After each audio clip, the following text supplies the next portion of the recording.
Carry me back to the place that breaks my heart, breaks my heart, breaks my heart, breaks my heart, breaks my heart, breaks my heart, breaks my heart, breaks my heart, whenever I leave.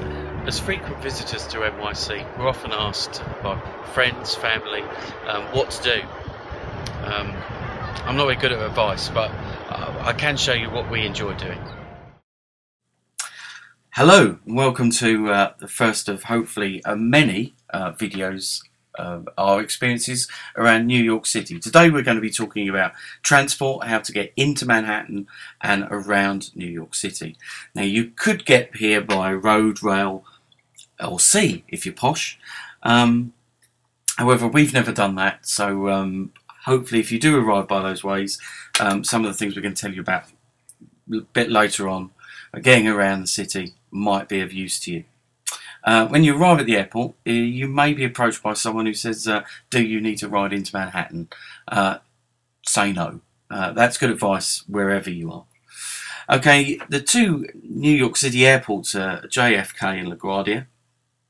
There are actually no direct European flights to LaGuardia, so we've never been there. But we'll try and give you some information about getting in from there. And there is Newark Liberty Airport nearby New Jersey. It is a great airport to fly into. It's actually closer than JFK. And if you're lucky, the prevailing wind is in the right direction and you are in the left-hand seats by the window, you may be very lucky and get a stunning view of Manhattan on the way in. There are no guarantees of that, of course. Weather and the wind will do as they want. As we experienced when we went last November, we arrived 3 days after Hurricane Sandy. Now you can take the subway if you're very brave with all your bags and packages. It is the cheapest way to get into Manhattan. It's a single ride on the subway is $2.75 at the moment. That's per person. You can get in from LaGuardia, but you need to get the bus, the M60 bus, which you then take and then you get the subway in that way. All information here is kind of like now. Prices go up as well as down. No, they never go down, let's be honest. If you go onto the MTA website, which is www.mta.info, that will give you all the prices that I'm talking about here, and if you're watching this 7 years down the line, you can go, was it really that cheap then? Now, if you're travelling in from Newark, you do have a rail option, the New Jersey Transit. It's about $14 to Penn Station from there, or $5 on the bus. But of course there is no subway, because the subway doesn't go out into New Jersey. A cheaper option is the Super Shuttle shared ride on that little van thing there you can see. Rates vary from sort of $15 to $19. There are two rules with the Super Shuttle. Okay, rule number one: it is a shared ride, which means that it's not just you getting picked up; it's lots of other people being picked up. So you're being picked up from the airport. It's not just at your terminal; it'll be at lots of other terminals as well. And when you get dropped off, it's going to be lots of other hotels, not just yours. So if you're unfortunate, like we often seem to be, and be the first to be picked up and the last to be dropped off, it can take an hour and a half to 2 hours to get in.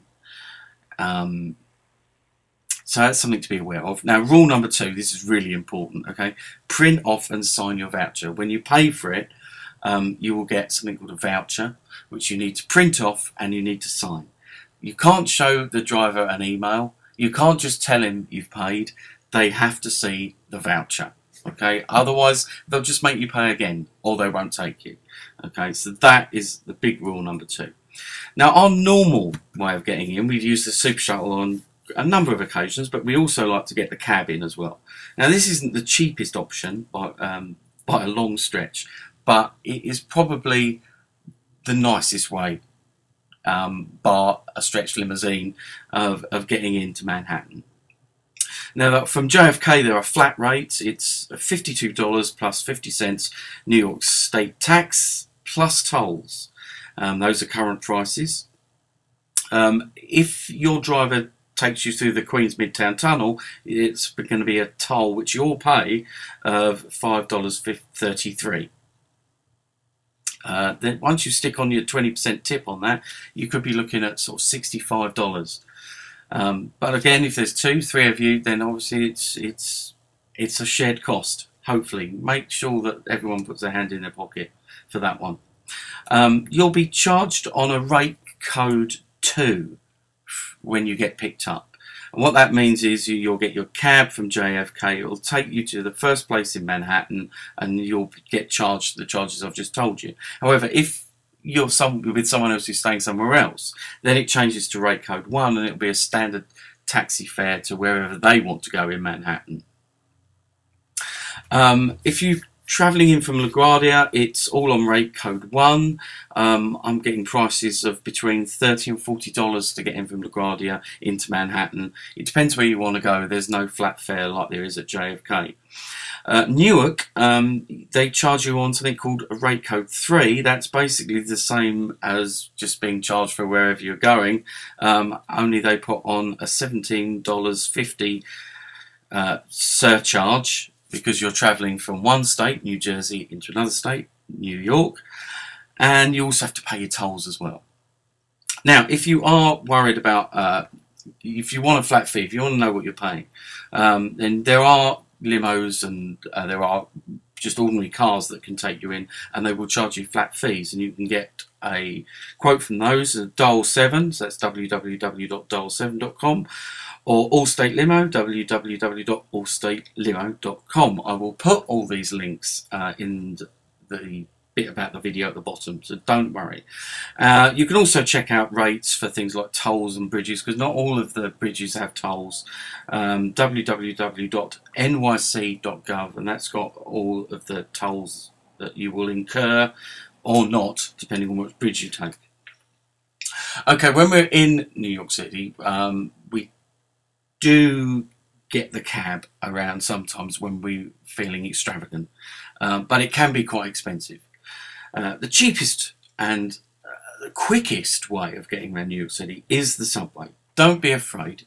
Please don't be afraid. It's a wonderful way of getting around. What I'm going to do is just give you the prices as they are today. A single ride is $2.75.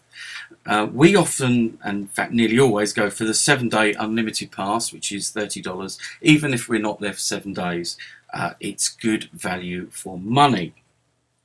Now, if you're a little bit scared of using the subway, don't be intimidated by it.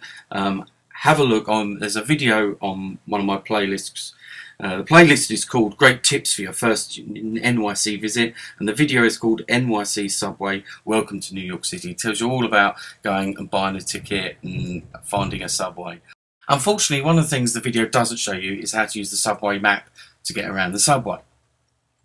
It does look a little bit more intimidating than our nice, neat, square London Underground one. And unlike the London Underground, not all trains stop at all stations. You have to think of it more of like our rail network, where we have fast trains and slow trains. Only they have express and local trains.